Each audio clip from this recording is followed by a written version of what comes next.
Маријан Николовски на радио Слободна Македонија. Добар ден, почитани слушатели. Денеска е уште една среда, 11 мај, ден 11 часот и некоја минута.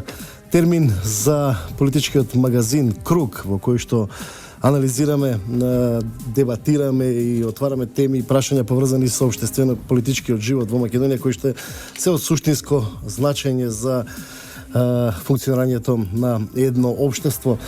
Денешниот круг е исто така ќе биде поврзан со најклучното и најсуштинското прашање во Македонија, тоа е политичката криза. Ќе се обидиме да направиме една анализа околу најновите состојби кои што се на политичката сцена, врзани околу барањето решение за излез од политичката криза. Денеска е денешната среда, 11 мај, всушност е термин кој што според роковникот на Државната изборна комисија за изборите закажани за 5 јуни, всушност е и последен ден за поднесување на кандидатски листи за учество на изборите. Овој термин исто така се врзува и со, условно кажано, еден од роковите за доаѓање до решение за политичката криза, како што се најавува, нели, согласно неформалните и неофицијални преговори на политичките партии надвор од очите, далеко од очите на јавноста, околу можноста сепак да се постигне некаков договор.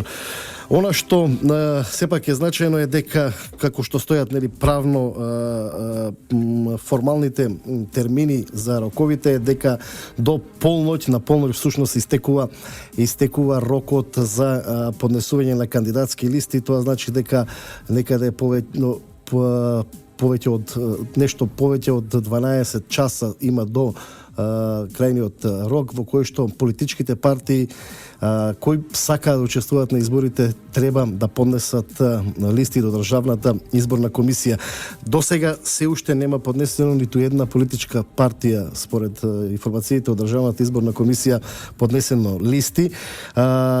Како што велат од ДИК, ако ниту една политичка партија не поднесе листи за учество на изборите, тоа практично би значило дека тие избори пропаѓаат. Меѓутоа, според последните најави, дека сепак листи може да се очекува да бидат поднесени. Тоа го најави уште синоќа со Јанко Бачев, председателот на Народното движење на Македонија, кој денеска во 13 часот закажи пресконференција пред Државната изборна комисија, во која што тја поднесе својата листа за учество на изборите, што значи практично под него поднесувањето на таа листа на Јанко Бачев го отвара процесот за одржување на тие избори. Меѓутоа, дали и како ќе се одржат тие избори, сепак ќе зависи од клучниот договор меѓу четирите политички партии.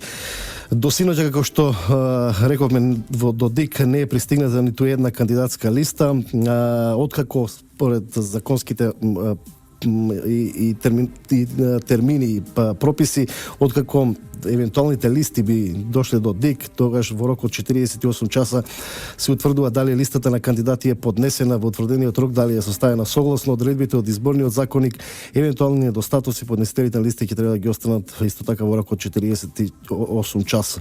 Државната изборна комисија на вчерашната седница, одржана седница, го разгледа извештајот од регистарот на државјани на Република Македонија, за кој покажува дека во Македонија има 1.958.844 полнолетни граѓани и дека жители во Македонија има регистрирано, односно жители, државјани на Република Македонија има регистрирано околу 2.464.266 граѓани. Тоа се сите оние граѓани кои што без разлика дали живеат во Македонија или надвор од државата во странство имаат македонско државјанство и всушност полнолетните граѓани од нив имаат право да учествуваат на изборите и да се најдат на избирачкиот список, што другиот елемент кој што се поврзува со одржувањето на изборите сепак како крајна солуција или како клучно решение, дали ќе бидат и во која форма, кога и како, сепак зависи од политичкиот диалог кој што се уште се одвива меѓу четирите политички партии во Македонија. Се очекува и доаѓањето на германскиот посредник Јоханес Хајдел, кој што Германија го назначи како специјален пратеник за Македонија со ингеренции да помогне да посредува во решавањето на политичката криза. Според неофицијалните најави, негово пристигнување во Скопје се очекува до крајот на неделата. Амбасадорот на Европската унија Аиво Орав вчера соопшти дека Македонија нема многу време за губење и дека сепак треба политичките партии да најдат начин и сила како да излезат од оваа ситуација во која што во моментов се наоѓа Македонија. Значи, штиви слушатели, тоа е темата за која што денеска ќе дебатираме со мојот колега гостин кој што ќе биде нова тема, новинарот Васко Ефтов, сепак за политичката анализа на оваа тема веднаш после првата пауза. Повторно назад, почитувани слушатели, во кругот мој денешен гостин, како што најавив претходно, е новинарот Васко Ефтов. Со него ќе се обидиме да направиме една анализа. Прво, што ќе се случи во Македонија? Тоа што се случи 60 години. Ке бидеме тамо кај што сме. Или ќе овртиме кругот, пошто така ти си вика емисијата. Ке почнеме или ке завршиме тамо од кај што сме почнале. Значи, ова е како некој перпетуум мобиле кај што кризите сами по себе се обновуваат, се раѓаат и умират. Меѓутоа, никош не се вечно затворени и вечно завршени, бидејќи земји кои што се наоѓаат на крстопата, Македонија е една од таквите држави, бидејќи е некоја клучна точка на таа Вардарско-Моравска долина, која е најбрзиот пат на Западна Европа кон Блискиот Исток, е предодредена да влага во перманентни кризи. Доколку немало кризи, не би функционирало. Па единствено Македонија има капацитет да предизвикува балкански војни. Значи, ние имавме војна во Босна 3 години и тоа беше војна само која ги вклучи Хрватска и Србија. Никој друг не се вклучи. Имавме војна на Косово, повторно никој не се вклучи. Македонија имала 2 војни, тоа се балканските војни, и се вклучи сите соседи, вклучително и Турција, вклучително и Романија. Значи, единствена држава која има капацитет да предизвика балкански конфликт е Македонија. Интересно, например, ние тоа го пренебрегнуваме, која е кризата 91-92 година, американската политика дозволува, во согласно со србите, нормално со македонците, единствено од Македонија да се излечи цело оружје. Ние тоа го сметавме како голем хендикеп, меѓутоа не е хендикеп, знаете, тамо кај што нема оружје, нема конфликт. Да се оставеше оружје, може ќе имавме конфликт. Тамо кај што се натрупува оружје, бидејќи гледате, од Словенија оружјето се натрупа во Хрватска и се натрупа во Босна. Таму имаше сериозен. Од Македонија у Србија. Да, од Македонија се врати у Србија. Во Македонија конфликтите почна дури после 95-96 година, кога тоа оружје после расторањето на Албанија почна да се носи по Косово, по Македонија и така натаму и така натаму. Многу песимистички за ваквите полиди дека сепак можеби да дојдеме до таква ситуација.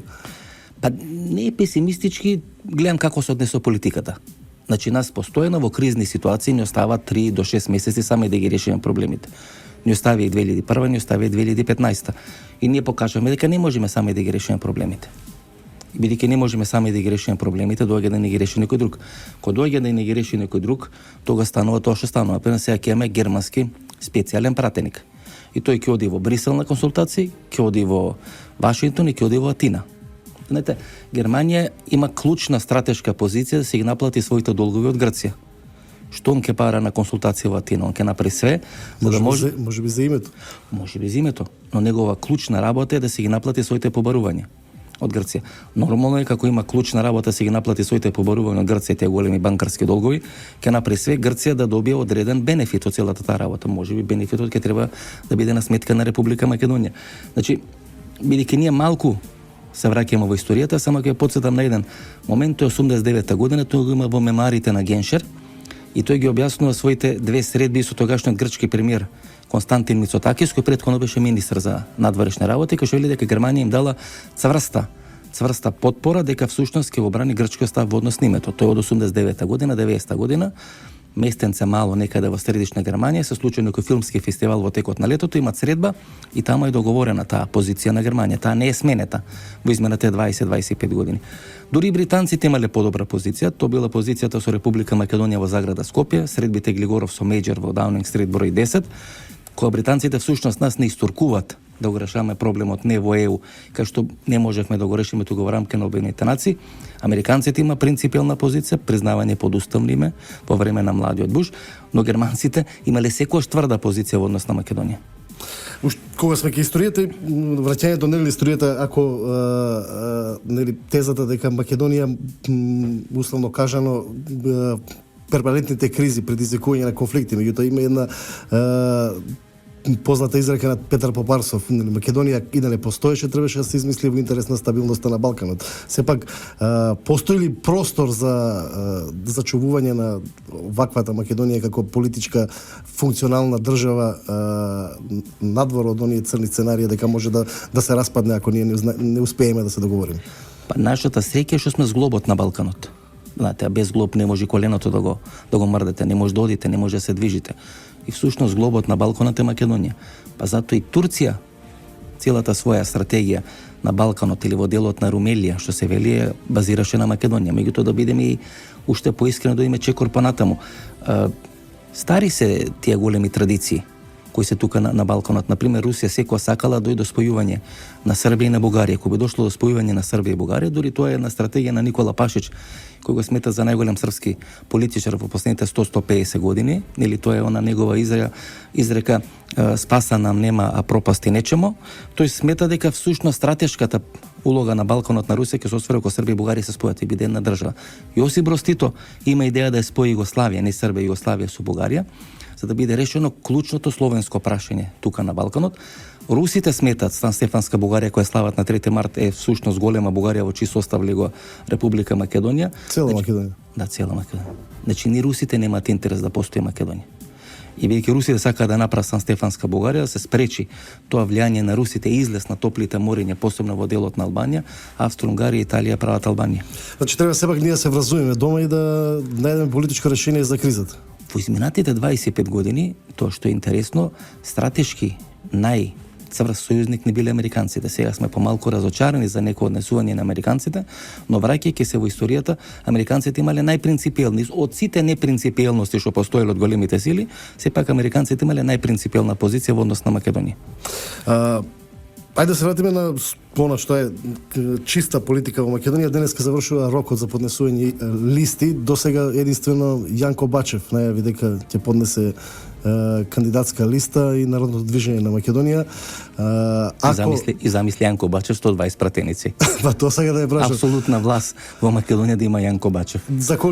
Правилникот вика дека ако никој не поднесе листи, избори нема да има. Меѓутоа една партија ако поднесе листи, знаете, Никола Груевски во што би се разликувал од Али Ахмети ако не поднеси вечер листи? Во ништо. Нели? А цело време темели својата политика на 2-3 точки. Едното е дека него погазува својот збор, второто е дека почита договори и трето дека го слуша народот. Ако не поднеси листи, не почита ни една од тие 3 точки. Не велам дека ќе поднеси, но само анализирам. Во што е разликата? Али Ахмети го викнале во Калето, него може го викнале на друго место. Ако не поднеси ВМРО листи вечер, како тоа ќе го оправда пред своето членство? Меѓутоа поднесувањето на листи не мора да значи дека сепак избори ќе има. Тоа би било уште поголема за Фраканција. Да поднесете листи, а да немате избори. Тие луѓе кои водат државата, а тоа не е само власта, туку опозицијата, освен што имаат бенефиции и привилегии, имаат и одговорност кон државата. Кога тие лани седнале да се договарат, не ги натерав со пушка, не ги натеравте ни вие со пушка да се договарат. Тие сами одлучија дека треба преку договори да решат политичката криза. Ама видите како вели Зоран Заев дека ако има избори ќе победи СДСМ, ВМРО нема да ги призна изборите. Мислам дека му дадете преголема тежина на Зоран Заев. Зоран Заев е човек во безтежински простор кој зависи на политичката сцена само од волјата на Никола Груевски. Значи, со сите добри работи кои ги има направено Никола Груевски, он е сепак 10 години премиер во Република Македонија. За 10 години и најубавата жена ќе ви издосади. Значи, за 10 години најубавиот стан ќе мора да го реновирате. Значи, само во споредба со Зоран Заев, Никола Груевски не е корумпиран и не е потрошен политичар.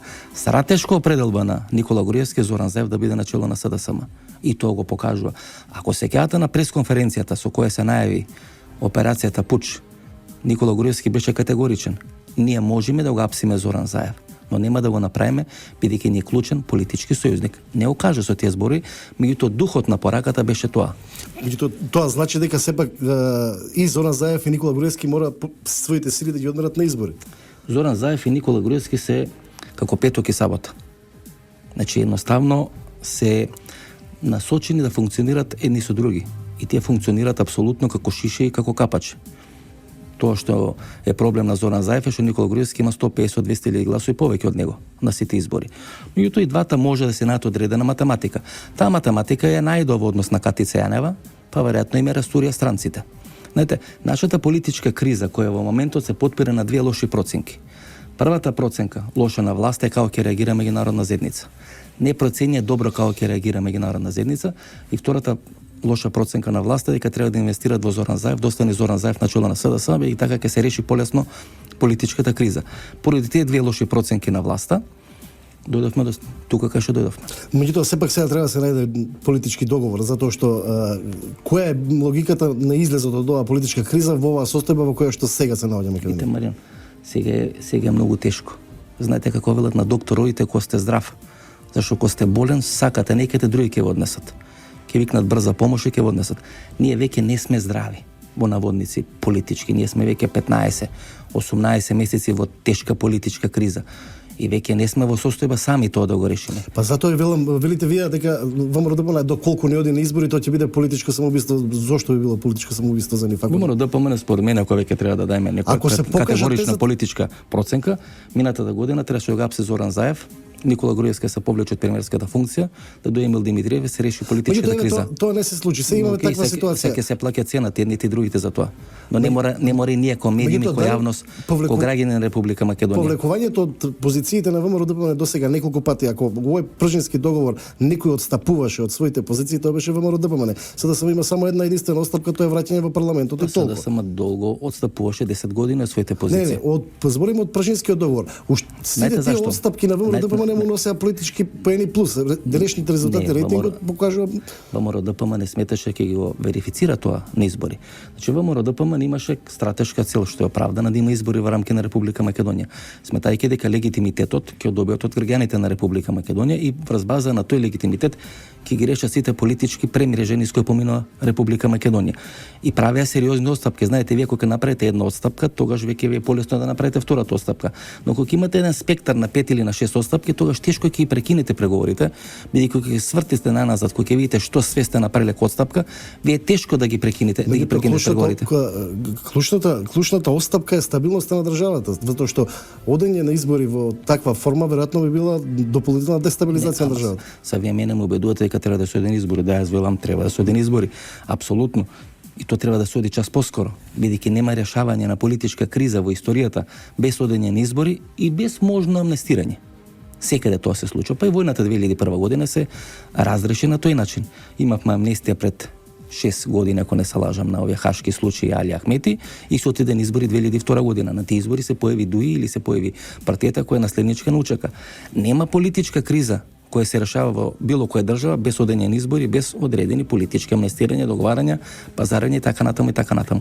Тука ми се чини дека е малку поширока сликата од Македонија и затоа иде тоа така споро, така тешко, така се испреплетени интереси, влијанија, зони на делување, така натаму и затоа потешко ни оди целото решавање на политичката криза. Сме стајни во некој пакет многу поголем и тоа ќе видиме до кај ќе оди и што ќе донесе на крај на денот. Еве јас пак ќе прашам поконкретно што мислите вие дека ќе донесе?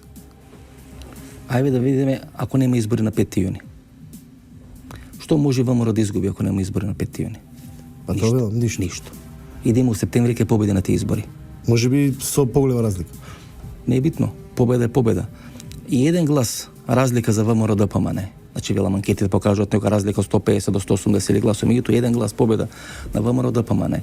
На ваков притисок на меѓународна заедница, бидејќи противникот Харши не е Зоран Заев, туку е меѓународна заедница, многу посериозен, прв пат така сериозен противник, со целата харанга која се прави сега. Гледате вклучување на странски медиуми, странски амбасади, странски дипломати, цела меѓународна заедница, еден глас да победи ВМРО на тие избори, ќе биде голема победа за ВМРО. Но клучното прашање е дали странците би се согласиле со победа на ВМРО, а дали странците би се согласиле со победа на Никола Груевски. И тука мислам дека во таа игра на зборови се крие ребусот на целата наша политичка криза. Меѓутоа јас пак нема да се согласам со тезата дека странците се против ВМРО ДПМН. Како тогаш Елизавета Канчевска-Милевска доби орден од Италија за заслуги на не се разбираме. Ја велам, странците ќе се согласат со победа на ВМРО ДПМН, бидејќи тоа им го покажат анкетите. Не сум сигурен дека странците ќе се согласат со победа на Никола Груевски. Мислам дека сум многу јасен. Да. А нели имаше колеги наши кои големи велемајстори на политичката теорија и стратегија веле дека Италија е клучниот чадор, нели? Тоа ве праша како Елизавета Канчевска Ако Италија е клучен чадор, како вчера Елизавета Канчевска доби награда и орден. А Елизавета Канчевска ставена ли е на списокот за аболиција на Ѓорѓе Иванов? Па не е ставена. А не е ставена. Кои се ставени на тој список? 6 луѓе околу Никола Груевски. Кој го правил тој список? Зашто, знаете, ние постојано го поставаме прашањето кој е на списокот. Јас мислам дека треба конечно да го поставиме прашањето кој не е на списокот. Јас не сум сигурен. И што ќе добиеме таму? Па најголемата дилема е кој го правил тој список. Јас не сум моја проценка е дека тоа се од кривичните пријави на СДСМ. Сигурни сте? Па не сум сигурен во она што кој биле сигурни кој го правил списокот, ние ќе знаеме решението на политичката криза. А кој според вас го правил список? Не знам. Кој би знаел, тоа било одговор за $1,000,000. Има можност да има вмешаност на странски фактори. Ми се чини дека има. Бидејќи тоа всушност даде драматика на целата политичка разврска во рамки на Република Македонија. Значи тоа го поврзувате со оној дел кај што велите одредена амнестија во решавање на вакви процеси. Иванов, да ве потсетам, Ѓорѓе Иванов со вашиот колега Валентин Николовски имаше интервју на Сител телевизија минатата година. Тоа беше дадено само во вестите во 19 часот, не беше репризирано ни во вестите. Тоа е од практични причини. Да, не беше репризирано ни во вестите во 20 часот, не беше извадено ни секвенца од тој интервју во другите вести наредниот ден. Меѓутоа на сајтот на Сител. Беше на сајтот на Сител, меѓутоа не беше нити еден од провладените портали. Таму беше категорично кажано дека тие што се виновни за безбедносната криза ќе треба да сносат политички консеквенции. После тоа дојде оставките на дел од луѓето од Министерството за внатрешни работи, имаше еден категоричен став дека во политичките партии нема да биде ништо исто како што било пред политичката криза. Тоа го кажа Ѓорѓе Иванов. Ние него го сметаме за фикус, го китиме со серија на навредливи зборови, во еден момент, знаете, и со серија на интервјуи, со серија на постапки се промовира во некој фактор на политичката сцена. Дали тоа го прави само иницијативно? Дали во договор со некој? Тоа не знам. Меѓутоа исто така и за Ѓорѓе Иванов не беа пуштени во јавноста прислушкувани разговори. Зошто? Не знам. Треба да ги прашаме тие што ги пуштаат тие разговори. Ајде да направиме тука првата пауза, потоа во вториот дел од емисијата. Почитувани слушатели, повторно назад во кругот се обидуваме со Васко Ефтов да извадиме многу несуштина од кругот и да останат суштински елементи. Ајде околу улогата на странците и американците во оваа политичка криза. Велите дека тие се клучниот фактор, уствар, всушност и странците на крајот излегуваат како клучен фактор кога ние не можеме да се договориме за било која политичка криза во Македонија. Ете, колега Маријан, искуството се веќе со овие години човек може и врз база на искуство да говори, не само врз база на информации, покажа дека кај американците нема незавршена работа. Значи секоја работа, секој ветување што сте го дале, мора да го завршите. Тоа не прекинува со промена на власта. Па сега ќе му заврши мандатот на Обама, од 8 години ќе дојде, не знам, Доналд Трамп и не нема да ги завршиме домашните работи. Таква стратешка грешка и погрешна политичка проценка направи Караманлис. Сметаше дека на Буш му завршува мандатот 2008 година и може во Букуреш да прави тоа што треба да го прави и го снајде тоа што го снајде. После тоа, година или две, излезе тогашниот министер за одбрана во владата на Караманлис и рече дека таа влада е соборена од сцената, иако имаше историски највисок рейтинг во Грција, како политичка партија, беше соборена поради тоа што се спротивстави на американците во Букуреш. Значи, американците да нема незавршена работа. Сте дале збор, ќе завршите работата. Не знам кој, што и какви зборови има или ветување од Република Македонија давано, меѓутоа тој што дал ветување, да не спие на едно или на другово, дали е тоа од власта или од опозицијата, не знам, тоа што сте дали ветување на американците, треба да го исполните. Има еден пријател кој вели, знаете, најлоша работа не е да сте непријател на американците. Најлоша работа е да сте пријател, а да не ги исполните ветувањата. Ако сте непријател, нема да дојдете на власт. Но ако сте пријател и не ги исполните ветувањата, тоаш може да се случат многу полоши работи. Има ли поврзаност на овој ситуација состојба Македонија со комплетниот овој регион на неколку држави кои што се условно кажано на некој крстопат или на некој процес на блокада на во евроатлантските интеграции, да речеме тука Србија ден ќе се соочува со тие проблеми во поглед на влегувањето. Хрватска сега се случува. Босна, да речеме, Македонија, Косово, Албанија, ајде Што пишуваат хрватските медиуми? Договорена средба на хрватскиот министар за надворешни работи со американскиот државен секретар, трга на пат, влага во авион, се качува авион, го исклучува мобилниот, нели треба да полета авионот, како го клучува мобилниот телефон, му доаѓа порака дека средбата е откажана. Пазите, ХДЗ. Сите ние нели правевме анализи, тоа бе информација кои доаѓа од најрелевантни кругови, најрелевантни извори, дека всушност Колинда, претседателката на Хрватска, е членка или е фаворит на трилатералата за победа во Хрватска и на вистина победи на изборите во Хрватска, иако анкетите не ја даваа таква предност. И гледате, на таква ХДЗ и на таква Хрватска се соочува со сериозни критики од страна на американците, од страна на американската политика. Тоа всушност отвара еден малце поширок простор за анализа во рамки на таа меѓународна заедница. Например, гледате колку е безлична и безгласна Ангела Меркел.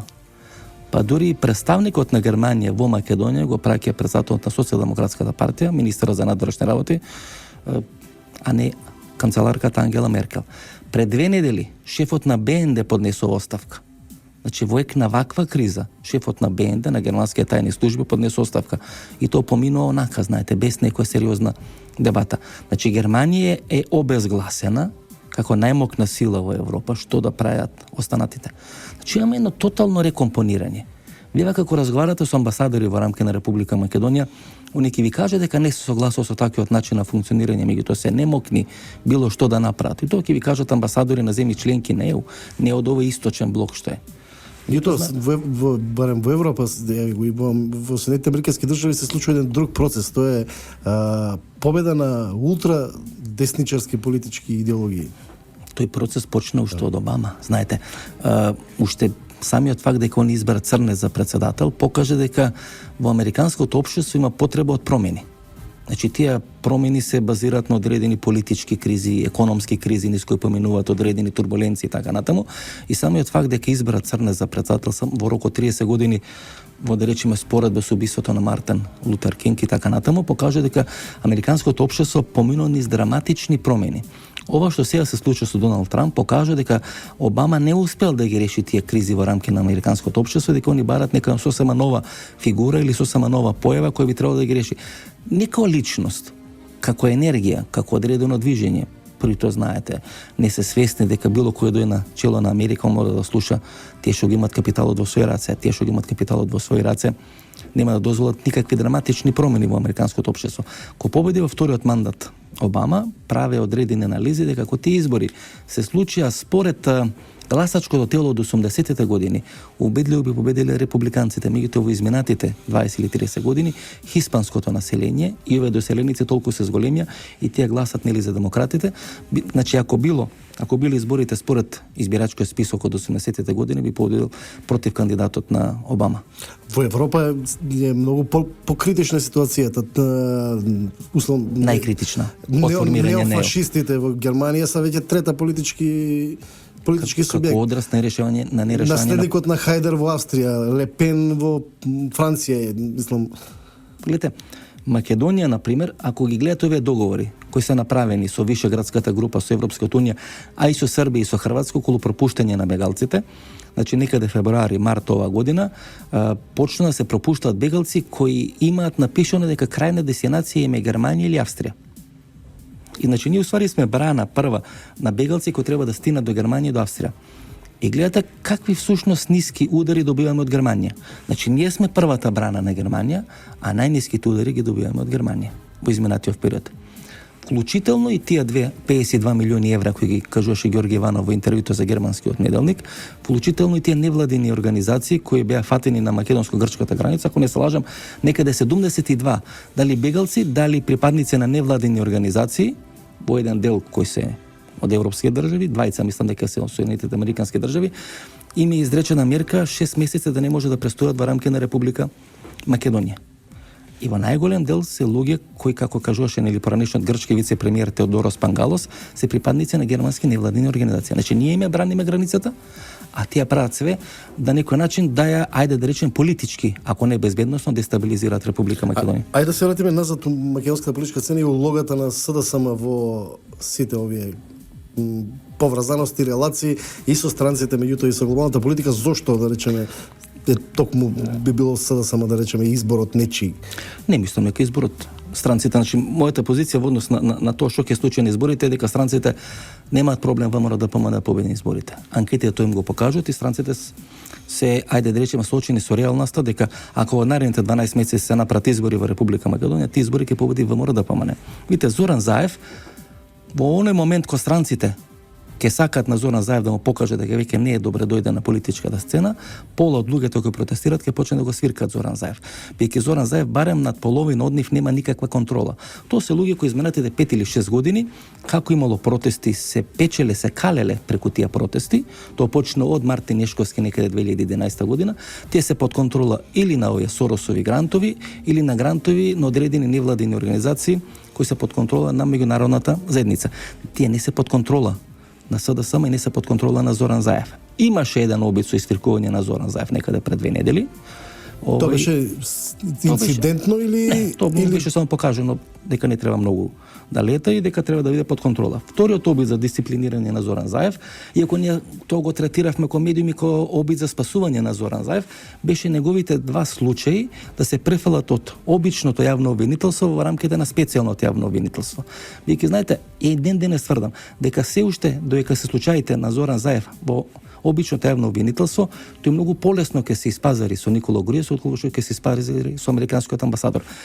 Обидот да се зема случаите на Зоран Заев и да се префалат кај Катица Јанева покажуваше дека Зоран Заев треба да биде под целосна контрола на меѓународната заедница. Он и сега е под контрола, но знаете, кај таков тип на играчи кои сметат дека се црпнати и донесени да бидат премиери на Република Македонија, вие никогаш не може да имате целосна контрола, бидејќи не знаете во каква лимбо состојба ќе она чекате. Што ќе се случува со СДСМ? Ама не битен фактор е СДСМ. Не, во ред, меѓутоа битен фактор е за тоа дали во оној момент кога странците ќе се договорат со Никола Груевски, Зоран Заев ќе биде пасе и СДСМ. Ама сепак СДСМ мора да биде победен на избори, ако или пак СДСМ да го победи ВМРО на избори. Ама нема друго. Цело време ви објаснувам дека всушност тука политичката битка е меѓународна заедница Никола Груевски. Меѓународна заедница не ќе да биде поразена. Всушност прифаќа да биде поразена од ВМРО, но е тешко да прифаќа да биде поразена од Никола Груевски. До кога ќе стоиме во ваква состојба? Подоека не се договори Никола Груевски со меѓународна заедница.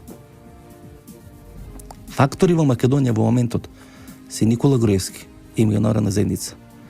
Ни протестанти, ни СДСМ, ни Зоран Заев.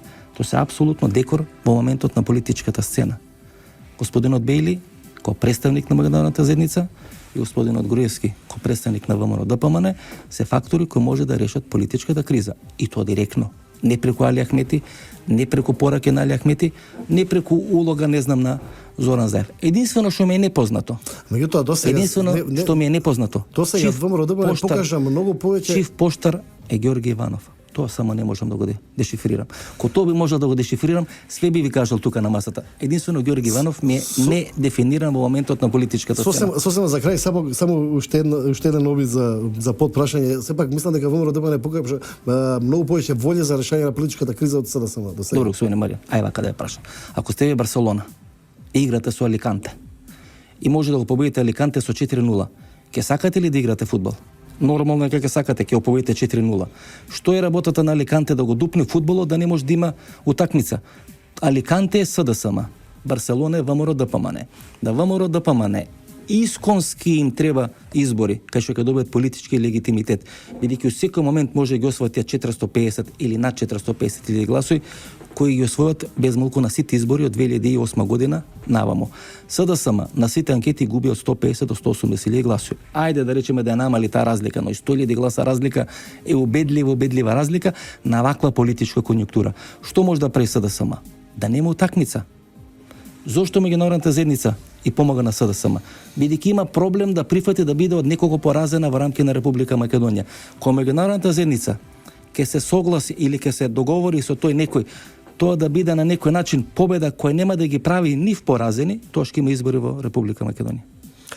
Во ред, ви благодарам, почитувани слушатели. Ова беше уште еден круг на Радио Слободна Македонија. Круг е емисија на Трговското радио, друштвено радио Слободна Македонија. Сум Марија Николовски, уредник и водител. Мој денешен гостин беше колегата Васко Ефтов. Чинам дека успеавме да извадиме многу несуштински елементи од кругот за да останат суштинските делови внатре. Денеска е 11 мај 2016 година. Ви посакувам пријатен ден. Круг со Марија Николовски на радио Слободна Македонија.